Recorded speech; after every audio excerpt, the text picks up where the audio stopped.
چند نکته طلایی در مورد تشخیص طلا از انواع فلزات دیگر. بیایید بهتون بگم. تست آهنرباست. فلز طلا و نقره و بعضی از فلزهای دیگه هم آهنربا رو جذب نمی‌کنن. اصلا آهنربا رو جذب نمی‌کنن. می‌بینید؟ ولی فلزهای بدل به خاطر نیکلی که دارن زیر آبکاریشون بیشترشون آهنربا رو جذب میکنن خیلی به راحتی. این یه تشخیص ساده است، خونگیه. میتونید اینو تست کنید واسه اینکه تشخیص بدین که جنستون طلاست یا طلا نیست. حتی این زنجیرم نقره است، اینم نمیگیره. این یک. حالا تست اسیدی هم داریم. حالا تو تست اسیدی چند تا نکته خیلی ظریف دیگه داریم. طلا وقتی میکشیم روی سنگ محک باید زردی به جا بذاره. حتی طلای سفیدی که اکثرا میگن طلای سفید داریم، طلای سفید آبکاریه، اصلا زیر اونم زرده، اصلا هیچ ربطی به طلای جنس سفیدش نداریم، اونم 100% زیرش زرده. نگاه کن، نشون بده.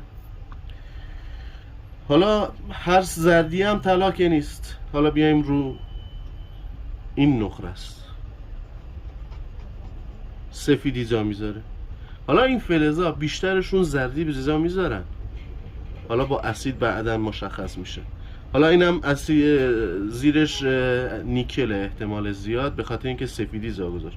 ولی این فکر کنم مثل زیرش زردی رو جا میذاره.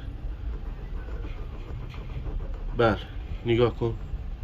الان این رو محک خیلی شبیه به من. حتی این انگشترم اینا هم نگاه کن. حالا میرسیم به تست اسیدیش. اینجا رو خوب گوش بدید.